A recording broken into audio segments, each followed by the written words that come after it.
Rayu gemerlap kota mendayu, berjanji memberi kebahagiaan bagi penghuni Jakarta. Hingar yang menderu di setiap sudutnya seakan memanggil pelancong datang. Harapan tidur nyenyak dengan mimpi indah jadi pengharap si pengadu nasib.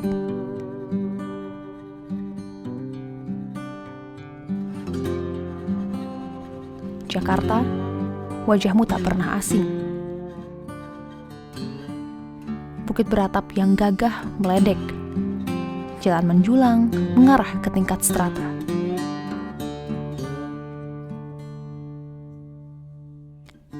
Detail di belakang nama dikejar demi pembeda penghasilan.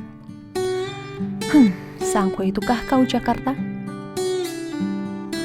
Bukankah hidup bahagia cukup dengan perut kenyang, tidur nyenyak, dan punya uang saja? Bicara bahagia, memang warga Jakarta sudah mendapatkannya dengan segala penunjang yang dirangkai si empunya. Jangan-jangan segala pembangunan dilakukan hanya demi tampak cantik untuk dipajang di etalase kota saja.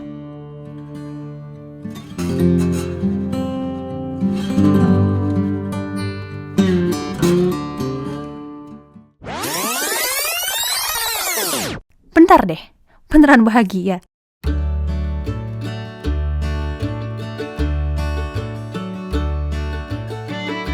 Maklum kan, indeks kebahagiaan warga Jakarta terus menurun sejak dipimpin Anies Baswedan.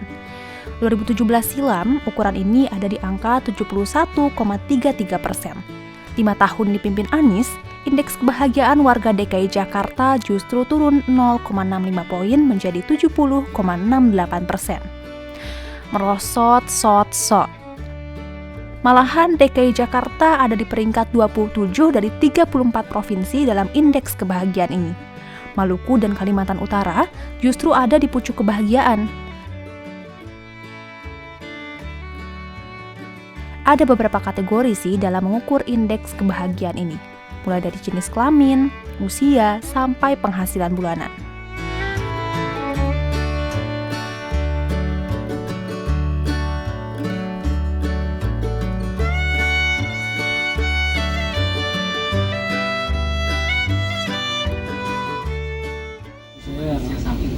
Minta tuh kesehatan aja deh, nggak mau minta muluk-muluk pengen mewah gini, nggak usah dulu, yang penting kesehatan saya. Terus tuh ya bantuan gimana keadaan tempat saya nih, rumah udah hancur, air nggak ada. Itulah keluhan saya dari pemerintah, mana ada membantu. Nggak ada siapa yang membantu ini rakyat. Pemerintah berganti-ganti, orang itu juga berganti-ganti. Selama ini nggak ada tuh Pak bantuan? Nggak, itu Pak, ada sembako doang nih bantu ada sembako kan seluruhnya ya ada, itu aja.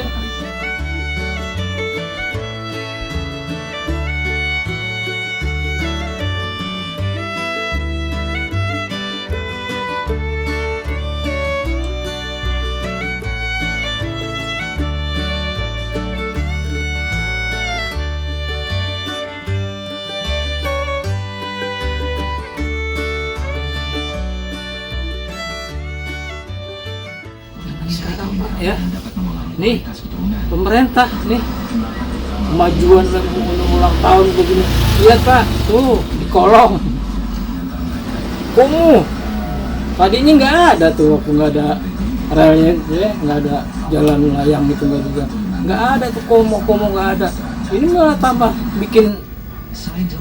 Itu harus dipikirin tuh pemerintah begitu juga, itu orang susah ya, kita harus bantu gimana caranya bantu tuh supaya kita ini negara kita tuh supaya bersih, dilihat nih ya nggak kumuh lah gitu. Ini kota, ibu kota ini bukan desa, ibu kota. Ini yang saya bingung juga begitu, pemerintah kenapa diam aja gitu, kenapa diam aja masyarakat itu, emang masyarakat kurang mampu.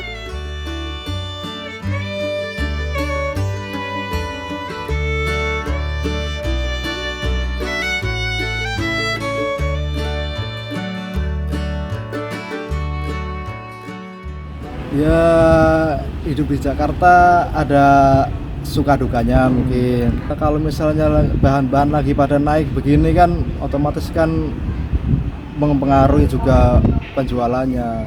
Seperti kayak cabai kan lagi naik, daging juga lagi naik. Jadi kan otomatis kan kita harus berputar otak juga untuk bisa biar modal itu bisa kembali dan masih sedikit ada untung, ada sisanya begitu.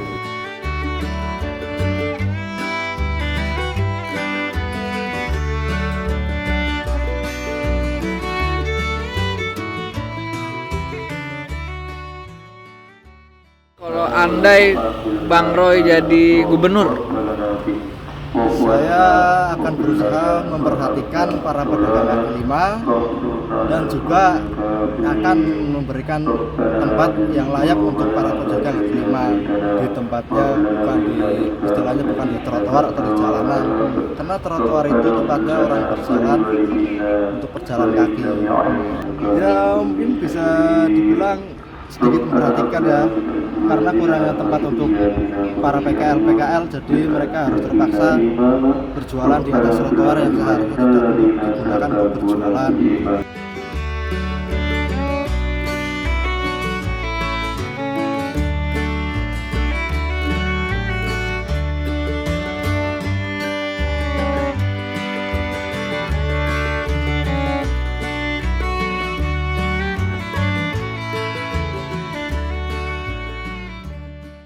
Kalau dari sisi pembangunannya mungkin bisa tinggi. Kenapa saya katakan demikian? Karena APBD DKI juga yang paling tinggi di tingkat nasional. Nah, tinggal persoalannya adalah seberapa besar terjadi pemerataan dari pelaksanaan APBD DKI itu sendiri. Nah, pemerataannya itu yang perlu dipertanyakan. Itu satu. Ya, kedua, sebelum pemerataan adalah penyerapannya. Nah, berapa persennya? Gitu. Nah, itu harus dilihat. Kalau IPM-nya tinggi, tapi kalau penyerapannya kan rata-rata kan masih di bawah 60%. Ya, yang kedua adalah juga pemerataannya seberapa baik gitu loh, bisa dinikmati seluruh lapisan masyarakat. Ini soal. Jadi menurut saya IPM-nya mungkin tinggi. Tapi saya nggak tahu dia pakai indikator apa. Mungkin indikatornya adalah pembangunannya. Ya, tapi pemerataannya bagaimana? Itu yang perlu kita lihat lagi tentang IPM di DKI Jakarta. Nah, salah satu sisi adalah misalnya peningkatan pelayanan publik, ya, pembangunan manusia. Pelayanan publik yang sudah dibangun oleh gubernur sebelumnya jauh lebih baik. Misalnya saja pelayanan publik di kelurahan. Dulu Sabtu Minggu ada pelayanan. Bahkan ada pelayanan sampai malam pada waktu tertentu. Jadi kelurahan itu buka. Siap gitu ya. Sekarang ini udah nggak ada lagi pelayanan Sabtu Minggu atau pelayanan malam hari. Jadi boleh dibilang pelayanan publik ini sekarang sudah bergeser jadi kurang baik lagi gitu loh. Itu baru satu. Nah, sekarang penanganan kasus misalnya, penanganan kasus kesejahteraan, ya, banjir misalnya. Sampai sekarang tidak ada upaya atau kebijakan atau program melanjutkan penanganan banjir di Jakarta. Gitu. Ya, sampai sekarang banjir masih ada di Jakarta. Masih terjadi di Jakarta. Ini juga menunjukkan betapa masih rendahnya jaminan kesehatan dan kesejahteraan hidup warga Jakarta. Itu. Ya, jadi terus juga masalah perumahan. Anies pernah menjanjikan bahwa dia akan membuat rumah DP 0 rupiah. 0%. Nah, sekarang kita lihat apakah sudah ada? Ternyata belum. Sampai sekarang program itu belum terwujud gitu loh. Dan memang nggak mungkin terwujud pada masa dia. Gitu. Faktornya memang dia nggak concern. 5 tahun Anies Baswedan itu tidak buat apa-apa untuk kesejahteraan dan kebahagiaan warga Jakarta. Ya, kalau dibilang maju kota bahagia warganya itu nggak benar. Yang ada adalah hancur kotanya, bahagia gubernurnya. Ya, kalau bahagia tetap aja susah. Tadi saya bilang banjir terus, macet terus, pendidikan juga nggak bisa diakses untuk keluarga miskin. Ya, perumahan yang dijanjikan juga, perumahan DP 0 rupiah juga nggak ada program pembangunan kesejahteraan dilakukan oleh Gubernur Anies Baswedan selama 5 tahun menjadi Gubernur Jakarta. Itu nggak bisa dipungkiri, kelihatan kok. Ya, bahwa dia nggak buat apa-apa, kecuali hanya dia buat Formula E doang. Tuh kan beneran belum bahagia. Padahal Anies Baswedan kan sudah membuat banyak sekali perubahan. Dari sektor pendidikan, udah. Dari sektor pembangunan, juga udah. Terhadap kehidupan, udah juga. Tapi apa semua itu sudah dimanfaatkan dengan baik oleh warganya? Jangan-jangan justru semua inisiatif itu gak dirasakan manfaatnya sama warga. Semua itu diukur lewat Indeks Pembangunan Manusia. Dijelasin dulu nih ya, Indeks Pembangunan Manusia atau IPM itu menjelaskan gimana penduduk bisa mengakses hasil pembangunan dalam memperoleh pendapatan, kesehatan, juga pendidikan. Nah, IPM DKI Jakarta tahun 2021 terbilang tinggi, mencapai 81,11%. Artinya, IPM DKI Jakarta tahun 2021 tumbuh 0,42% dibanding tahun 2020 sebesar 80,77%. Sejak 2011 lalu sampai 2021, IPM Jakarta meningkat 4,13 poin dengan rata-rata pertumbuhan 0,52% per tahunnya. So, literally dan honestly, apa angka ini sesuai sama kenyataannya? Kayak, you know kan, jangan-jangan faktanya nggak gitu.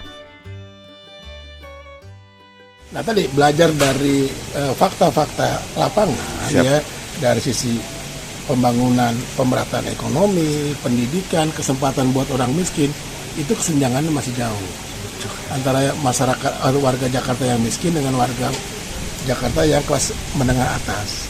Ya, jumlahnya juga bertambah. Ya kalau kita lihat apalagi ditambah ini situasi pandemi gitu. Dari sisi pendidikan saja, pencapaian akses pendidikan buat anak miskin aja itu masih banyak persoalan. Pengalaman beberapa kasus yang kami tangani justru banyak anak-anak miskin itu tidak bisa masuk ke sekolah negeri. Oke, siap. Ya, mereka justru masuk ke sekolah-sekolah swasta yang mutunya jelek sekali atau kurang bagus. Nah, ini menunjukkan bahwa kebijakan pendidikan yang pada masa Anies Baswedan ini tidak berpihak pada anak-anak miskin. Ya. Kenapa? Karena kebijakannya justru mempersulit anak-anak miskin bisa mendapatkan pendidikan yang baik di sekolah-sekolah negeri. Mereka justru terpuruk masuk ke sekolah swasta yang mutunya tidak baik, ya kurang baik, dan biayanya mahal. Harusnya kebijakan pendidikannya dibuat adalah bagaimana anak-anak miskin ini bisa mudah mengakses pendidikan bagus di sekolah negeri. Berarti masih ditemukan beberapa kasus ya, Bang? Masih banyak kasus. Oh, masih banyak. Masih banyak kasus ya anak-anak miskin yang tidak bisa mengakses atau mendapatkan masuk atau meraih pendidikan di sekolah-sekolah negeri yang mutunya juga sudah lebih baik. Yang nggak bahagia ada tadi ya, nggak ada pembangunan untuk masyarakat Jakarta itu sendiri pada masa Anies. Coba apa yang dia lakukan? Tadi saya udah bilang pendidikan seperti itu, perumahan juga nggak ada ya, DP 0 rupiah yang dia janjikan, pertambahan lapangan pekerja juga nggak jalan ya, UMKM juga nggak jalan. Ya, terus masalah keamanan di Jakarta ya, masalah banjir, kemacetan, itu yang menunjukkan bahwa memang hidup di Jakarta ini sulit bahagia. Karena kebijakannya tidak pro pada pembangunan kebahagiaan buat warga Jakarta.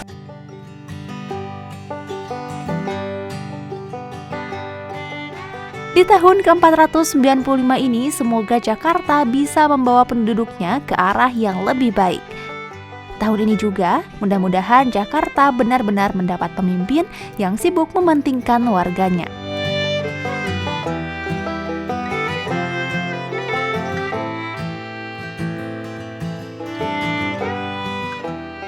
Apa-apa soal Jakarta selalu jadi tontonan mata Indonesia, bukan?